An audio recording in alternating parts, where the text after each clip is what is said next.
Desde o início dos tempos, o homem viveu temeroso da morte.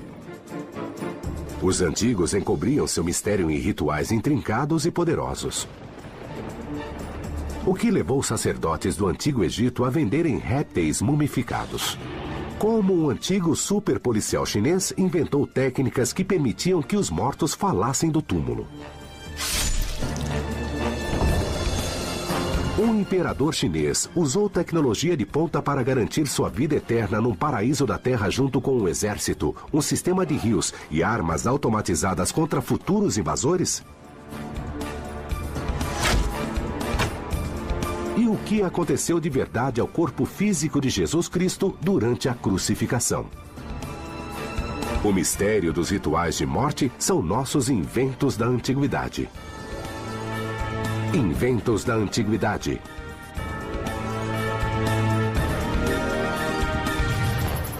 Um único fato une todos os seres humanos, desde a primeira civilização até os dias atuais. A morte chega para todos nós. Acho que há uma semelhança entre culturas de todos os tempos, porque todos somos apavorados. Em qualquer época, a humanidade acredita que há algo mais em nossa existência. Essa vida tem perigos e dificuldades, mas há outra vida em algum lugar que vai ser maravilhosa. Para a transição, há uma vida após a morte de nossa escolha. Cumprimos rituais que facilitam nossa passagem para o outro mundo. Hoje, a maioria dos rituais que fazemos em nossas vidas tem suas raízes na história antiga. E para bilhões de pessoas em todo o planeta, não há símbolo maior de esperança na vida eterna do que a crucificação de Jesus Cristo. A história da crucificação é difícil de ser contada. E também é um assunto bastante desanimador para aqueles que pensam no Império Romano como algo nobre, diligente e digno, de onde hoje tiramos tanto de nossa moral e de nossos costumes. Nossas investigações sobre a fisiologia da crucificação revelam como essa punição é terrível. O principal objetivo da crucificação podia não ser simplesmente a execução, mas manter a vítima viva em agonia o máximo possível. A crucificação é bem mais antiga que o Novo Testamento. Ela vem desde o início da civilização. Alguns estudiosos acreditam que ela foi inventada puramente como ritual de morte, planejado para erguer fisicamente um condenado acima da terra durante a execução. Os antigos acreditavam que a terra era uma deidade viva que não devia ser contaminada pelo contato com um malfeitor. Essa era uma época em que o homem acreditava que a natureza era conduzida e controlada por deuses poderosos. Estamos falando em deuses que fazem o sol brilhar, que fazem o vento soprar, e tudo isso tem a ver com sobrevivência. Tem a ver com a colheita, tem a ver com as plantações, e muitas sociedades antigas se concentravam nas colheitas. Algumas das deidades mais primitivas eram os deuses da fertilidade, como a deusa da terra. Toda cultura antiga tinha sua versão da deusa mãe da terra. Isso era um aspecto incrivelmente importante nas vidas de povos primitivos, na colheita, na reprodução, no crescimento das plantas, na reprodução dos animais. Isso era absolutamente crucial ao bem-estar tanto cultural quanto físico deles. Era vital não ofender a deusa da terra. Qualquer tipo de variação em seus maravilhosos e abundantes dons podia ter um efeito adverso em seu estilo de vida e em sua saúde. A crucificação satisfazia uma necessidade religiosa primitiva de não contaminar a terra sagrada com o sangue profano de um homem condenado. Essa necessidade foi ritualizada em um método de execução que sobreviveu por milhares de anos. Durante um período, esse tipo de crença primitiva foi codificado e racionalizado. Isso nos dá uma ideia dos rituais da morte. Geralmente, a razão por trás de um ritual se perde e é esquecida, até que só reste o próprio ritual. Por centenas de anos, a crucificação perdeu seu significado espiritual e se tornou somente um instrumento de punição e execução, primeiramente no Antigo Oriente. A crucificação não foi inventada pelos romanos. Na verdade, ela foi parte de várias sociedades antigas, desde talvez o século VI a.C. e do Império Persa. Ela foi descoberta na Pérsia por Alexandre o Grande no século IV a.C. e ele trouxe para a Europa. Alexandre o Grande parece ter trazido do Oriente, mas foram os romanos que realmente empregaram esse método em larga escala. A crucificação se expandiu pelo mundo romano. Um dos piores aspectos do Império Romano eram as punições. Crucificação, o summum supplicium, era a pior punição que os romanos podiam enfrentar. Ela era um instrumento de controle social. Estamos falando de uma estrutura de governo bem pequena, que de alguma forma tem que controlar uma grande população. Uma população que pode ser sem lei, pode ser criminosa. A maneira de fazer isso é aterrorizando as pessoas para que se comportem. A crucificação não era necessariamente para se encontrar uma punição que se adequasse ao crime. Quintiliano, uma das fontes da antiguidade, fala especificamente que o objetivo da crucificação era o seu efeito exemplar. Isso significa que ela impedia que outras pessoas cometessem crimes. Era a repressão maior. O mesmo argumento usado hoje para a pena de morte nos Estados Unidos. A crucificação era reservada às classes mais baixas da sociedade. Se você era um cidadão romano, na maioria das circunstâncias não poderia ser crucificado. A crucificação era reservada a inimigos, a traidores, a criminosos e a escravos. Era para o outro. A justificativa para a crucificação, em um caso em particular, quando Cícero acusou Verres, é a de que Verres crucificou um cidadão romano. Crucificou intencionalmente um cidadão romano, e é por isso que Verres é punido. Era raro alguém sobreviver mais de algumas horas na cruz. Mas em 63 d.C., o historiador Joséfos registrou a crucificação de 3 homens. Joséfos foi um dos antigos historiadores que relatou o cerco a Jerusalém no ano 70 d.C. Joséfos conta que uma das 3 vítimas ainda estava viva depois de 3 dias. As autoridades ficaram tão impressionadas com isso que decidiram tirá-lo de lá. E ele sobreviveu ao processo de crucificação. Como ele sobreviveu? A crucificação não era necessariamente uma execução. Era uma punição em agonia obscena e humilhante. O Dr. Rob Hicks e James Dean estão investigando exatamente o que acontece com o corpo durante uma crucificação. Talvez isso revele como a vítima da história de Joséfos sobreviveu. O que ele passa durante a crucificação é parecido com um grande acidente. Ele pode sangrar até a morte. Seus rins deixam de funcionar. Seu coração pode parar. Ele pode ter um ataque cardíaco e certamente vai ficar inconsciente em algum momento, seja pela desidratação ou por simplesmente não poder mandar oxigênio para os pulmões. As imagens dos braços esticados e os pregos nas mãos e nos pés é familiar em todo o mundo. Mas agora, pela primeira vez, James e Rob usam imagens em 3D para explorar o trauma interno de uma vítima de crucificação. Eles descobriram que o peso do corpo sobrecarrega os pulmões e fica cada vez mais difícil erguer as costelas para respirar. Vemos o diafragma descer. Vemos os músculos das costas próximos às costelas lutando para recuar, mostrando o quanto ele se esforça para respirar corretamente. E com o tempo, isso vai ficar tão difícil que ele vai desistir, vai ficar inconsciente e morrer. James e Rob descobriram a principal causa de morte durante a execução: sufocamento. Com os braços para cima, a vítima pode não erguer as costelas corretamente para respirar. Essa tortura dolorosa prolongada pode durar horas e até mesmo dias, dependendo do preparo físico da vítima. Ele não pode inspirar e expirar o suficiente para se manter vivo. Ele vai lutar contra isso porque é instintivo tentar se manter vivo, mas uma hora ele vai perder. Nossa simulação revelou como a vítima da história de Joséfos pode ter sobrevivido à aprovação. Se a pessoa perde as esperanças, é provável que desista e morra. Se você tiver uma visão positiva, pensando, vou vencer isso, aí sim há uma chance de sobrevivência. O quanto ele vai durar depende da força do homem e da condição em que ele está. A ínfima possibilidade de sobreviver à crucificação não diminui o seu horror. No mundo romano, manter o controle do seu próprio corpo era o maior direito humano. Então, crucificar alguém, pegar o seu corpo e pregar ou prender em uma cruz com cordas e deixá-lo morrer aos poucos, agonizando por dias, era a maior repressão e o maior castigo. Ela desonrava o indivíduo mais que qualquer outra punição, qualquer outra.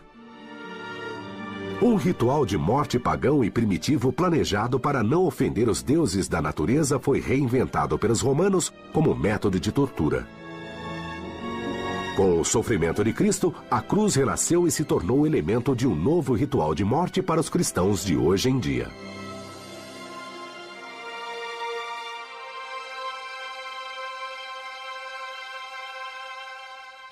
Mas a crença das pessoas sobre o que viria depois da morte muda com o passar do tempo e de cultura para cultura. No Antigo Egito, acreditava-se que animais eram mensageiros entre esse mundo e o outro. Agora, Inventos da Antiguidade vai investigar o mistério das múmias de crocodilo.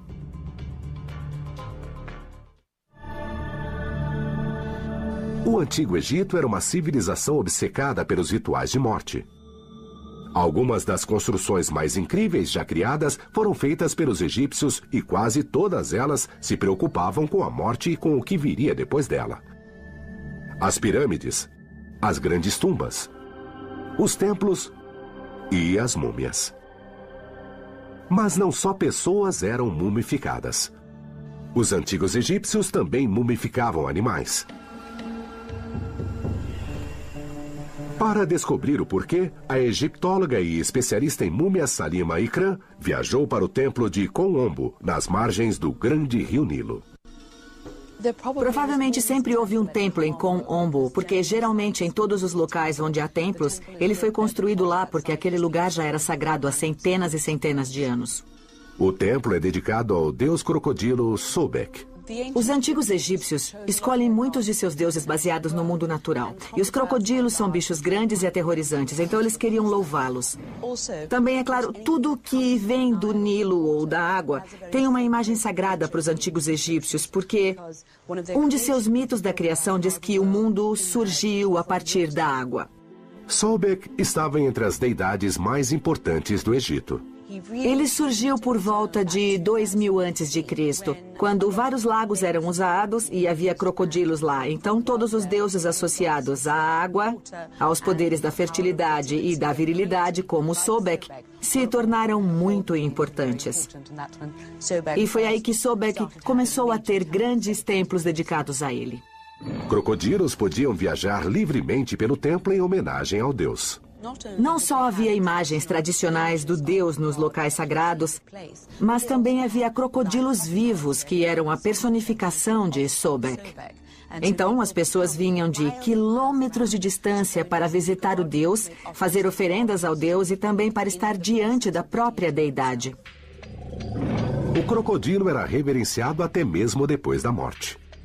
Aqui, numa sala reservada a restos dissecados de um animal que um dia vagou no templo. A relíquia inestimável um dia foi venerada por inúmeros peregrinos. Esse crocodilo provavelmente está morto há uns 2000 anos, e talvez até mais. Adoradores também fazem oferendas de crocodilos mumificados aos deuses. Oferecendo um crocodilo votivo, o que o adorador faz é oferecer algo mais íntimo do Deus. E também esse crocodilo mumificado age como um embaixador da pessoa por toda a eternidade, para que sempre tenha alguém que se comunique com Sobek. O primeiro estágio da mumificação é a imersão do corpo em sais naturais para tirar a umidade. Sem a umidade, ele não apodrece. Quando está completamente seco, é coberto numa resina preservadora que protege a superfície da deterioração. Preservar um réptil era relativamente fácil comparado à captura dele. A captura de crocodilos exige alguma habilidade, porque crocodilos são criaturas enormes, muito ferozes.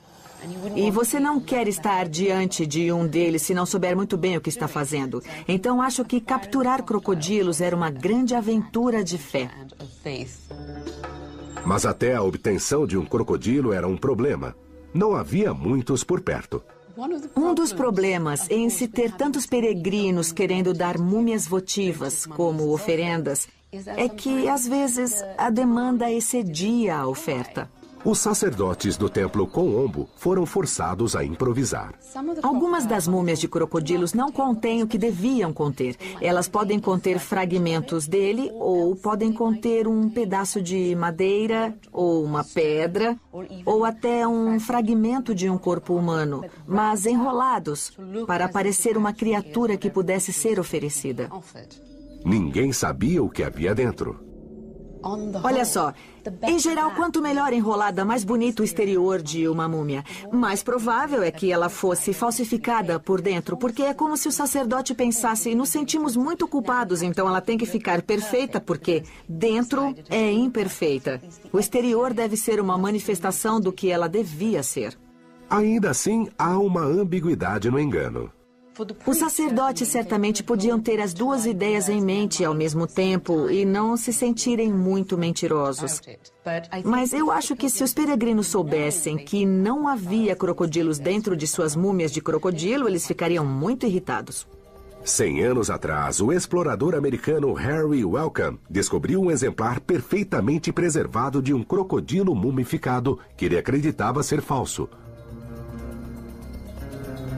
Mas será que é? O espécime é mantido no Centro de Egiptologia da Universidade de Swansea, na Grã-Bretanha. Temos realmente crocodilos de verdade que foram mumificados, mas, ao mesmo tempo, também temos muitos falsos. A cirurgiã veterinária Emma Littler foi chamada para examinar essa antiga relíquia usando uma máquina de raio-x. Pela primeira vez em 2000 anos, a múmia de crocodilo revelará seu segredo. Vamos saber o que há dentro dela. Vamos saber de uma vez por todas, eu espero, se há um crocodilo de verdade ou não aí dentro, ou se é apenas um saco de areia. Bom, vamos ver. Agora, aqui está. Tem mesmo alguma coisa aí dentro. Com toda certeza. Pode ver aqui a forma de uma cabeça e essas são as duas primeiras partes. Então ele está aí dentro mesmo, mas não está Parece aqui que é mais por ou inteiro. menos até aqui. É isso mesmo. Isso, e não há exatamente. deste lado aqui, não aparece o rabo aqui. Esse incrível artefato contém restos de um crocodilo que um dia nadou nas águas do Antigo Egito há mais de 2000 anos. Ele não é falso. É um verdadeiro mensageiro dos deuses. A descoberta revela até onde o homem vai para cumprir seus rituais de morte. A captura e a mumificação de animais perigosos e a permissão para que eles vagassem livres num templo sagrado demonstravam a reverência dos antigos em relação à morte. A seguir, Inventos da Antiguidade usa a ciência forense para examinar os papéis de outros animais como mensageiros da morte. Isso envolve um assassinato em um trabalho de detetive bizarro. A olho nu, essas 5 foices parecem idênticas. Mas há 800 anos, um super policial chinês chamado Zhang Zi inventou uma maneira engenhosa de dizer qual delas foi usada num assassinato. Nós devemos nosso entendimento da investigação de um crime a Zhang Zi. Zhang Zi expôs suas ideias num texto antigo que levou a ciência pela primeira vez para a investigação criminal. David Hughes, investigador criminal moderno, estuda a evidência antiga. Acho que podemos chamar Zhang Zi de grande pai da ciência forense moderna, porque ele escreveu algumas informações que conhecemos do The Washington Way of Wrongs. The Washington Way of Wrongs é um texto de 800 anos que descreve o trabalho forense da antiguidade. Antes dessa época, vários livros foram escritos tocando nas questões da medicina forense, mas ele foi o primeiro a sistematizá-los e a produzir um trabalho que unisse todo o conhecimento que tinha sido acumulado. Esse é o primeiro registro escrito com instruções para investigadores sobre o que devem procurar nas cenas de crime. Nesse sentido, ele pode ser descrito como o pai da ciência forense moderna. Segundo o livro de Zhang Zi, Inventos da Antiguidade vai reconstruir como ele resolveu um caso brutal de assassinato há 800 anos. Em torno de 1230 d.C., os habitantes de uma aldeia remota chinesa ficaram chocados ao descobrir que um deles havia sido morto por uma lâmina não identificada. Não havia testemunhas e, naquele tempo, não havia polícia para ser chamada. A maioria dos casos legais era julgado pelo chefe da aldeia, que era designado para esse trabalho. Eles não eram pagos e o trabalho geralmente envolvia muitos gastos e talvez os tornassem impopulares entre as pessoas com as quais tinham de conviver. O chefe da aldeia pediu ajuda ao governo do estado. Os membros da turma de Zhangzi eram estudiosos que alcançaram sua posição passando com sucesso em testes. E era a responsabilidade deles supervisionar esse sistema caótico e agir como intermediários entre os representantes das aldeias e a corte imperial. Zhangzi foi enviado à aldeia para investigar. Pessoas como Zhangzi viajavam pelo país investigando casos particularmente difíceis, por questões técnicas ou porque interesses poderosos estavam envolvidos. Sem evidências ou testemunhas, o assassino devia achar que não tinha nada a temer com a visita de um estudioso. Pelo que ele próprio conta do caso, parece que ele trabalhava com um detetive secreto que era chamado para lidar com esses casos particularmente difíceis. A primeira tarefa de Zhangzi era identificar a arma do crime. Ele sabia pela prática que lâminas diferentes produziam ferimentos diferentes. O exame que Zhangzi fez no corpo mostrava um corte imperfeito com características específicas. O historiador Mai Trao reconstitui como Zhangzi deve ter encaminhado sua investigação. Mai usa o corpo de um porco comprado num açougue local. Essa é a primeira, uma espada de folha larga do século XVI. E você pode ver que ela deixa esse tipo de corte. Esse é nosso ferimento de punhal. Você pode ver até um ponto, mas só até um ponto o tamanho da lâmina. O punhal não foi muito longe, então não sabemos qual o tamanho da lâmina. Agora, olhe o estrago feito pela foice. É absolutamente horrendo. Ela entrou na pele e no tecido embaixo dela, e então poderia também ter atravessado o osso. Lâminas diferentes causam ferimentos muito diferentes. Então é possível para cientistas forenses, e foi possível para Zhangzi, no século XIII, saber o que causou essa ferida. Foi uma foice. O único problema é que havia milhares de foices na China medieval. Qual delas ele estava buscando? A foice era uma ferramenta comum nas comunidades rurais da antiga China. Zhangzi convocou todos os aldeões para um encontro e ordenou que levassem suas foices. Mais de 200 foices limpas e polidas foram apresentadas. Como Zhangzi saberia qual foice foi a arma do crime? Na verdade, é muito difícil limpar totalmente um objeto. Mesmo quando alguém pensa que limpou a arma de um crime, inevitavelmente ainda vai ter manchas do material deixado lá. Hoje, cientistas forenses usam análises microscópicas para rastrear esses fragmentos de evidência. Mas na China do século XIII, Zhangzi não tinha esses recursos técnicos. Então ele convocou milhares de pequenos investigadores. Moscas varejeiras. Mai se uniu à cientista forense Amorit Whitaker na tentativa de resolver o caso de Zhangzi 800 anos depois do crime ter sido cometido. Zhangzi colocou todas as foices ao sol e esperou. Mai esfrega sangue de um animal do açougue na lâmina. Nada termina no fio da lâmina. Qualquer matador cauteloso perceberia o sangue nessa arma e se livraria dela. Então, o que ele faz? Pega um pano e esfrega. Vamos colocar a arma do crime dentro dessa caixa, assim, com as outras iguais a ela. E a olho nu, todas elas parecem idênticas. Agora, veremos o que as moscas nos contam. Esperamos que as moscas encontrem entre essas 5 foices a que tem sangue. Em minutos, as moscas vão direto para a foice ensanguentada. Olha, temos uma. Boa. Isso. Zhangzi tinha razão. A ultra-macro-fotografia revela o segredo das pequenas detetives. Se há vestígios de sangue ou de tecido em alguma coisa, como uma faca ou uma foice, certamente as moscas serão atraídas para ela, ao invés das outras facas que não têm sangue. Ao que parece, elas estão em um grande banquete. Fragmentos microscópicos de sangue e tecido continuam presos nas imperfeições do metal. A olho nu, não há como dizer se essa foice foi usada num crime. No entanto, se usarmos a visão de uma mosca varejeira, o mundo fica totalmente diferente. De repente, a lâmina não parece tão lisa. Essas imperfeições armazenam partículas de sangue e de tecido, e isso atrai moscas varejeiras, como letreiros de neon de lanchonetes indicam uma boa comida. Mesmo se as moscas não virem as partículas, elas podem confiar em outro sentido, o faro. Pequenas partículas se partem, evaporam e se espalham pelo ar. Essas partículas ativam receptores na mosca varejeira. É quase como se elas pudessem ver o cheiro. Nos confins do século XIII, certamente imaginaríamos que esse seria um caso de homicídio, analisando as evidências. A vítima falou do túmulo através dessas pequenas mensageiras da morte.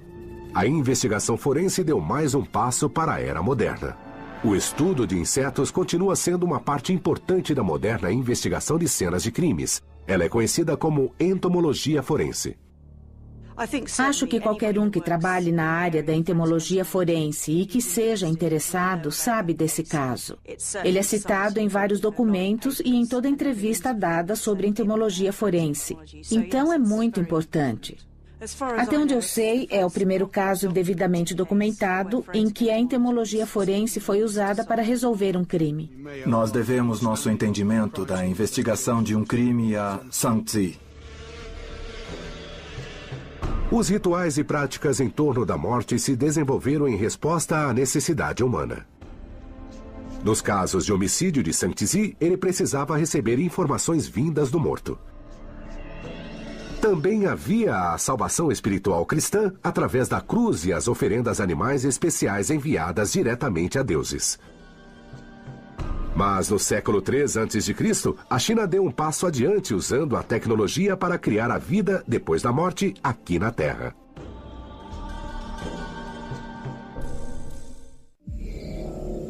No século III a.C., Qin Shi Huang, o primeiro imperador da China, construiu uma tumba extraordinária para viver a eternidade. Um texto antigo escrito pelo primeiro historiador da China, Sima Qian, fala de rios de mercúrio fluindo como água dentro do mausoléu de Qin. Inventos da Antiguidade investiga o propósito e a engenharia por trás dessa estranha descoberta. Em 220 a.C., o país estava em guerra havia 500 anos. Tudo começou com 700 estados independentes e em 221 a.C. foram reduzidos a um, que era o estado de Qin. Qin criou uma nação que durou 2000 anos. Qin teve tanto sucesso em sua carreira de conquistas que isso se tornou sinônimo de toda a China hoje. Um império de quase 26 mil quilômetros quadrados, mais rico e poderoso do que se possa imaginar. Qin tinha pavor de perder seu trono e mais pavor ainda de morrer. Ele queria prolongar sua vida e seu poder por toda a eternidade. Então buscou o segredo da vida eterna em todo o mundo conhecido. Ele constantemente enviava emissários para pontos longínquos do globo para que encontrassem poções ou homens sábios que pudessem ajudá-lo nisso. Com medo de voltar de mãos vazias e ser morto, nenhum voltou. Como se já esperasse que a busca pelo elixir da vida eterna daria errado, Qin abraçou um projeto igualmente ambicioso, cujos muitos mistérios não foram desvendados até hoje. Ao mesmo tempo, assim que ele chegou ao trono, pôs centenas de milhares de condenados para trabalhar na construção de uma tumba para ele. Eu acho isso um paradoxo, porque se você nunca vai morrer, para que vai precisar de um mausoléu? Ele cobria todas as hipóteses. Se não pudesse ter a vida eterna, reinaria para sempre na morte. Ele construiu aquele mausoléu em parte porque precisava daquele reino, daquele império. Ele precisava dos seus recursos, do seu palácio, dos seus guerreiros, dos seus servos e de tudo mais para continuar comandando depois da morte. Ao sul de seu império, ele construiu o complexo do mausoléu numa área de 145 quilômetros quadrados. Há, obviamente, muitas coisas fascinantes no mausoléu do Imperador Qin. Mas se eu tivesse que apontar uma só, provavelmente seria o tamanho do local, porque tudo é tão imenso e tudo que você possa imaginar, ou até coisas que você nunca imaginaria, estão lá. Não só estão lá, como são multiplicadas por 100 ou por 1000. Não é simplesmente um mausoléu. Com montanhas e rios esculpidos nos mínimos detalhes, a tumba era uma réplica exata em escala da China real.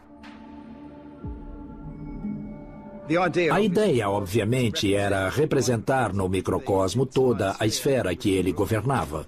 Baseado no antigo texto chinês escrito por Sima Qian, 100 anos depois da morte do imperador, o criador de maquetes antigas, Richard Windley, reconstruiu a planta da tumba. Essas histórias dizem que o mapa era bastante preciso nos detalhes. Temos os rios principais, é provável que o terreno fosse construído com bastante precisão também.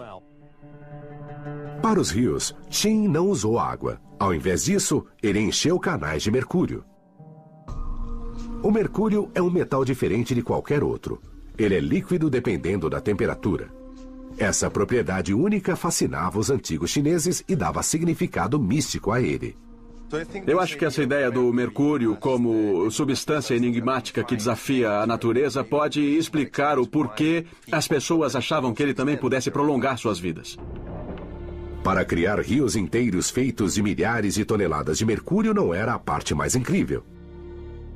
Os engenheiros de Qin também planejaram uma turbina que impulsionava o metal líquido pela tumba. Depois da morte do primeiro imperador, seu sucessor ordenou que os trabalhadores que trabalhavam na tumba fossem enterrados vivos para preservar os segredos.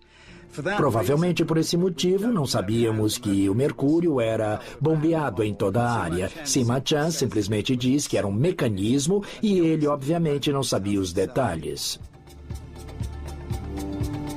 Richard Windley está trabalhando com reconhecidos acadêmicos para especular como essa proeza hidráulica pode ter sido executada. É por aqui, viu? Vi.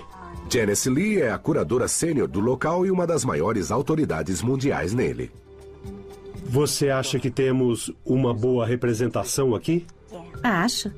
Os especialistas criaram uma teoria que pode nos dar novas ideias sobre como os rios de mercúrio fluíam pela tumba. Evidências arqueológicas do mesmo período mostram que os antigos chineses eram peritos na roda hidráulica e no eixo de roda.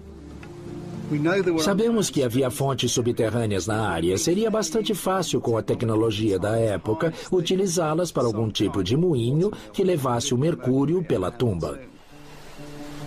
O que eu decidi fazer para resolver esse problema na maquete foi uma roda hidráulica horizontal. Ela impulsiona um tipo de roda propulsora. Temos uma roda horizontal movendo uma roda vertical. Richard enche os rios da maquete com um substituto para o mercúrio e liga o fluxo para simular a ação dos rios subterrâneos verdadeiros. Parece que está funcionando. Parece ter se ajustado e está trabalhando muito bem. A água do rio segue por um canal passando por uma roda horizontal por baixo da terra. Isso é conectado por um sistema de engrenagens a uma roda vertical que impulsiona o mercúrio pela tumba. Enquanto a fonte de água fluísse, o imperador teria rios de metal líquido passando por seu império após a morte por toda a eternidade. Rodeado de rios do mercúrio que dá a vida, o imperador poderia reinar sobre sua réplica de reino pela eternidade e finalmente satisfazer seu sonho da vida toda de comandar para sempre. Mas só para garantir, ele adotou ainda mais políticas de segurança. Sima Qian menciona detalhes mais sinistros desses antigos rituais de morte. O imperador Qin foi acompanhado em sua jornada para o outro mundo por centenas de escravos e cucumbinas, todos enterrados vivos. Ele também teve 8.000 guerreiros de terracota para guardá-lo em um sistema de armadilhas fatais, talvez o mais prático contra os ladrões de covas do futuro. As defesas de Shin são o nosso único invento da antiguidade. Isso é parte de um complexo de tumbas construído no século III a.C. como descanso eterno do primeiro imperador de um dos impérios mais bem-sucedidos do mundo, a China. Como saído de uma história de Indiana Jones, essa mega-tumba era cheia de armas e tesouros condizentes com o homem mais poderoso da Terra.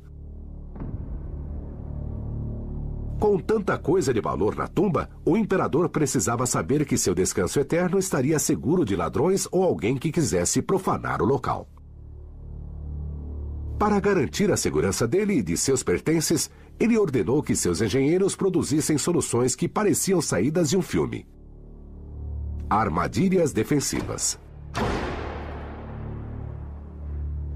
Nos registros históricos, há informações sobre a tumba que dizem que nos corredores escuros dela havia balistas com gatilhos para que, se algum ladrão ousasse entrar na tumba, as balistas disparassem suas flechas automaticamente. Inventos da Antiguidade está investigando as técnicas de defesas da tumba do primeiro imperador. Nossa investigação usa seu conhecimento da tecnologia chinesa contemporânea para especular sobre quais seriam essas armadilhas. O que eu tenho aqui são propostas de reconstrução da armadilha de balistas da tumba de Qin. Há muitas variantes, temos várias que disparam apenas uma única flecha. Balistas chinesas antigas tinham uma força de até 136 quilos e disparavam flechas de ponta de bronze de 60 a 90 centímetros de comprimento. Elas deviam ser de bambu. Essa é uma flecha típica bem grande. Temos uma ponta bem afiada na frente e um espigão que vai até dentro do bambu. Outros arcos podiam disparar várias flechas de uma vez. Temos uma balista que é chamada em chinês de Lianur, que é uma balista de várias flechas. Ela dispara 4 flechas de uma só vez. Há uma única corda, como em um arco normal. Elas correm em vãos que ajudam a mantê-las numa direção razoavelmente reta. Inventos da Antiguidade construiu uma réplica de uma das entradas para a grande tumba. Por trás das paredes dos corredores da tumba havia mecanismos ocultos. Esses eram os mecanismos que não deviam ser vistos, eram os que iam causar estrago. E essas eram armadilhas que iam ajudar a proteger a tumba de qualquer um que tentasse se intrometer, que tentasse roubá-lo, que tentasse perturbar a paz do imperador. Mas, claro, temos que encontrar uma maneira de disparar o mecanismo. Evidências do período nos dizem que balistas ativadas por fios no chão eram usadas para matar animais para se comer. No cenário que temos aqui, os fios são bem visíveis. Eles são de cores claras, para que a câmera os capte, mas na verdade eles deviam ser de cor escura. Elas foram planejadas para se misturarem ao ambiente. Então a ideia é de que alguém andando ou bisbilhotando a tumba possa tropeçar em qualquer um deles e disparar o mecanismo. Richard testa os fios usando flechas de ponta arredondada. Apesar das balistas serem excelentes defesas contra vivos, elas ofereciam pouca proteção contra os mortos. O imperador contratou milhares de guarda-costas para acompanhá-lo no outro mundo. Guardas para defendê-lo do ataque de espíritos dos mortos. Eu acredito que eles não estão lá só para representar alguma coisa. Eles não são um monumento. Eles estão lá para serem usados. Eles têm um propósito na outra vida. A cada dia que passa, arqueólogos descobrem mais sobre essas figuras perfeitas. Cada um dos 8.000 guerreiros é único, com um rosto personalizado. Agora, uma nova teoria busca descobrir por que o primeiro imperador teve tanto trabalho para fazer seus guardas indivíduos. A resposta está nas origens confusas do Império de Qin. A nação chinesa nasceu da guerra. A unificação foi alcançada puramente pela força militar. Qin tinha mais soldados que qualquer outro estado chinês. Eles eram organizados por um regime totalitário e simplesmente superavam todos os rivais um por um. A China, como ficou conhecida, era comandada por um reino de terror. A corte do primeiro imperador era comandada de maneira bem autoritária, enfatizando sempre punições rígidas, leis inflexíveis e subordinação a tudo que interessasse ao Estado. A vida na corte de Qin devia ser aterrorizante. Os súditos do jovem Estado viviam com medo de seu novo imperador. E o imperador vivia com medo de seus súditos. Com o tempo, o imperador também ficava cada vez mais e mais paranoico. Ele se mudava em segredo de um palácio para outro para evitar a possibilidade de um assassinato. Parece que o imperador continuou paranoico até mesmo na morte. Temendo os vários inimigos que fez até sua chegada ao poder, o imperador Qin se cercou de guardas de elite nessa vida e planejou levá-los para outra. Eles são o exército que continuaria depois da morte. Se um homem precisava de um exército em vida, podia precisar de um exército depois da morte também. Um homem que foi responsável pelas mortes de milhares tinha todos os motivos para se preocupar com quem poderia esperar por ele do outro lado. Se a gente acreditar que as pessoas, depois que morrem, continuam a viver e a manter seus pertences, seu poder e etc., isso se aplicaria ao imperador e também a todos os outros. Se durante o seu governo ele matou e massacrou milhares de pessoas, incluindo guerreiros muito poderosos, reis e príncipes, certamente essas pessoas esperariam por ele depois da morte para se vingarem. A paranoia e o ego do primeiro imperador exigiam que ele fosse cercado por guardas de elite. Mas ele não ordenou que seu verdadeiro grupo fosse enterrado com ele. De acordo com textos antigos escritos pelo historiador Sima Qian, o imperador Qin teve toda a sua corte enterrada viva com ele. Servos, esposas, músicos, animadores, até seu cavalo e sua charrete preferidos. O fardo de acompanhar o imperador após a morte pareceu injusto a seus servos e seguidores. Seu sucessor enterrou suas concubinas vivas com ele. E os trabalhadores que fizeram a tumba também foram enterrados, em parte para assegurar que os segredos dos aparatos de segurança pudessem continuar escondidos. Se ele ordenou as mortes de centenas de pessoas, por que não exigiu que seus guarda-costas fossem enterrados vivos com ele? A resposta pode ser simples e também esclarece uma antiga crença chinesa. Um motivo para isso é, obviamente, que os soldados eram os mais fortes de toda a China e não seria fácil convencê-los a servir como sacrifícios humanos. O imperador resolveu criar o famoso exército de terracota porque percebeu que depois de sua morte não haveria ninguém forte o suficiente para obrigar os soldados mais fortes da região a irem com ele. Apesar de sua lealdade, tamanha devoção a seu senhor era mais do que ele poderia esperar. E seu sucessor também poderia não querer sacrificar bens tão valiosos. Um exército de 8.000 não pode ser descartado. Isso virou um dilema para Qin. Ele não poderia levar sua guarda real para a tumba, mas era paranoico demais para se cercar de estranhos que podiam ter se infiltrado lá para atacá-lo depois da morte. Cada um dos 8.000 guerreiros de terracota foi representado como um indivíduo, com características individuais esculpidas. Acho razoável imaginar que eles representem pessoas reais que protegiam o imperador em vida. Afinal, para alguém paranoico que vivia sempre com medo de ser assassinado, ele não gostaria de ir para o outro mundo acompanhado de gente desconhecida. Devia ser tranquilizador que essas imagens representassem as poucas pessoas na Terra que ele conhecia e confiava. Se as características dos guerreiros de terracota são verdadeiros retratos de soldados reais, então quando olhamos esses rostos de pedras silenciosos, vemos os rostos de homens que um dia protegeram e lutaram pelo fundador de um dos maiores impérios que o mundo já conheceu.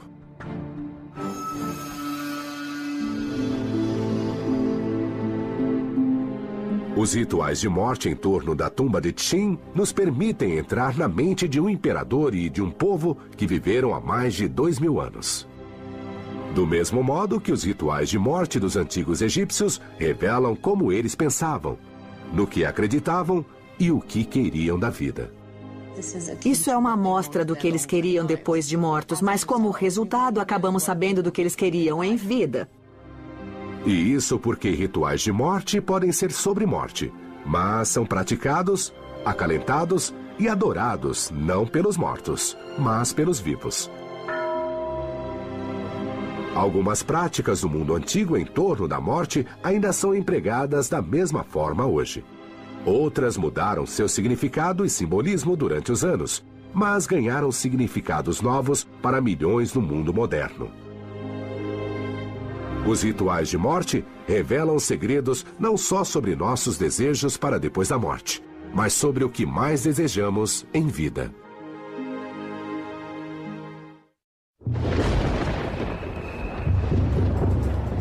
Desde o início dos tempos, o homem viveu temeroso da morte. Os antigos encobriam seu mistério em rituais intrincados e poderosos. O que levou os sacerdotes do Antigo Egito a venderem répteis mumificados. Como um antigo superpolicial chinês inventou técnicas que permitiam que os mortos falassem do túmulo. Um imperador chinês usou tecnologia de ponta para garantir sua vida eterna num paraíso da terra junto com um exército, um sistema de rios e armas automatizadas contra futuros invasores? E o que aconteceu de verdade ao corpo físico de Jesus Cristo durante a crucificação? O mistério dos rituais de morte são nossos inventos da antiguidade. Inventos da Antiguidade.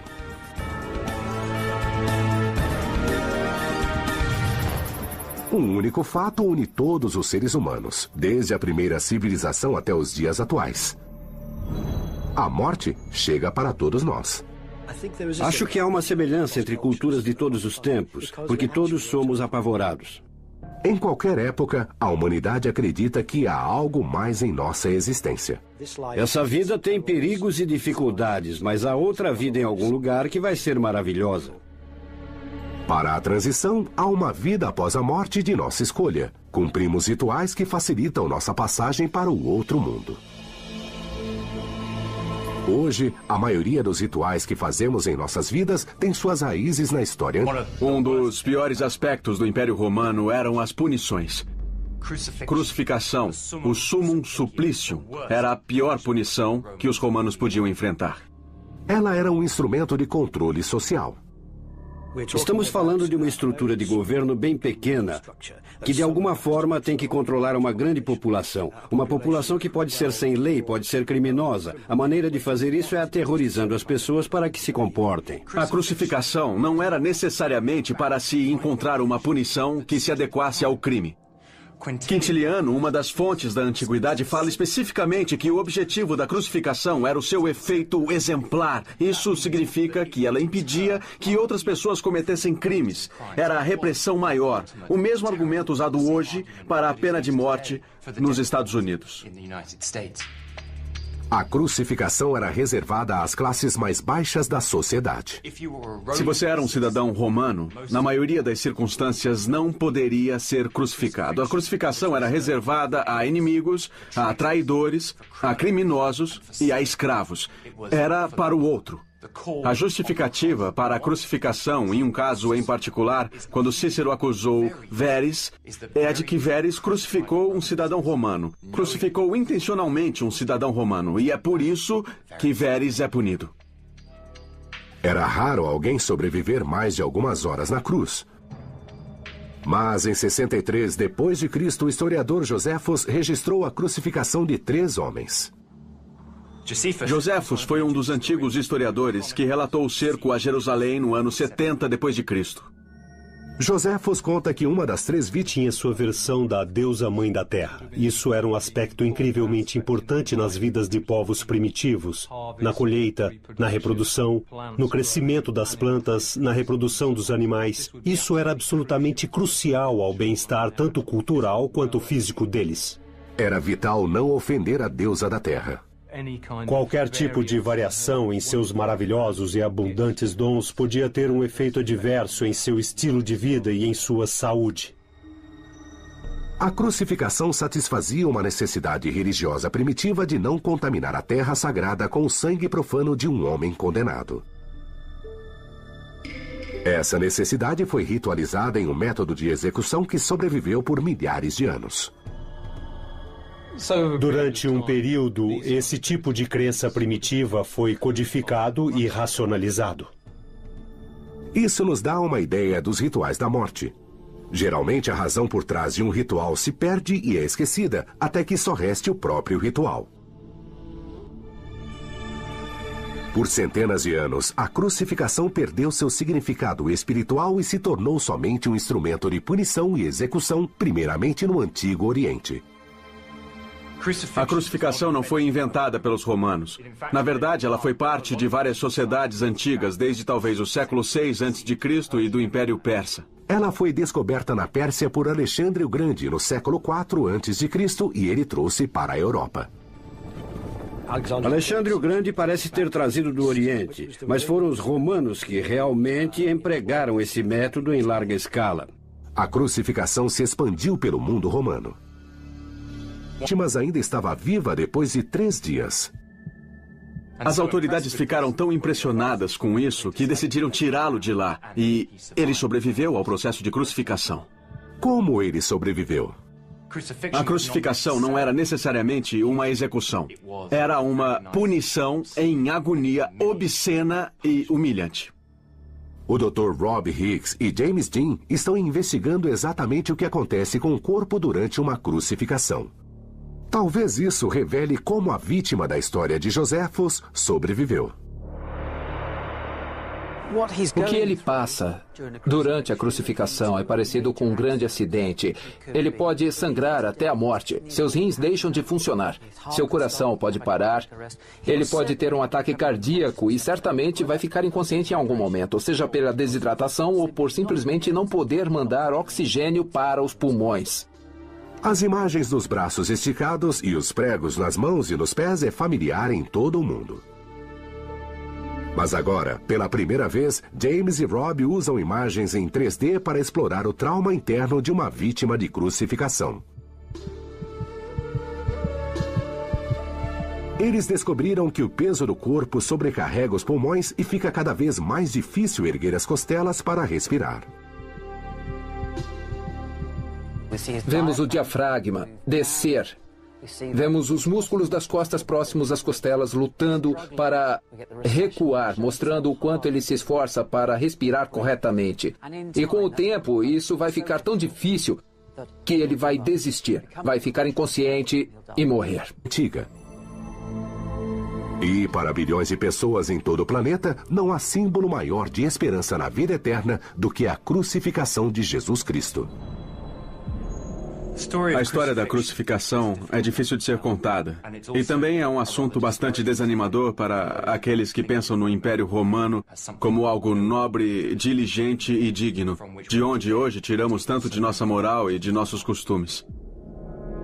Nossas investigações sobre a fisiologia da crucificação revelam como essa punição é terrível.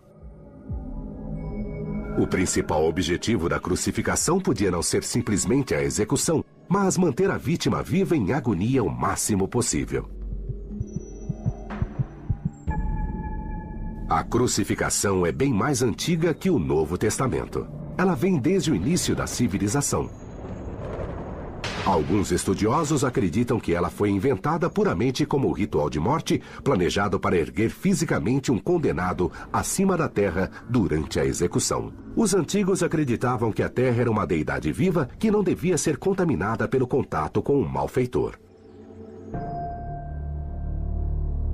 Essa era uma época em que o homem acreditava que a natureza era conduzida e controlada por deuses poderosos. Estamos falando em deuses que fazem o sol brilhar, que fazem o vento soprar, e tudo isso tem a ver com sobrevivência. Tem a ver com a colheita, tem a ver com as plantações, e muitas sociedades antigas se concentravam nas colheitas. Algumas das deidades mais primitivas eram os deuses da fertilidade, como a deusa da terra. Toda cultura antiga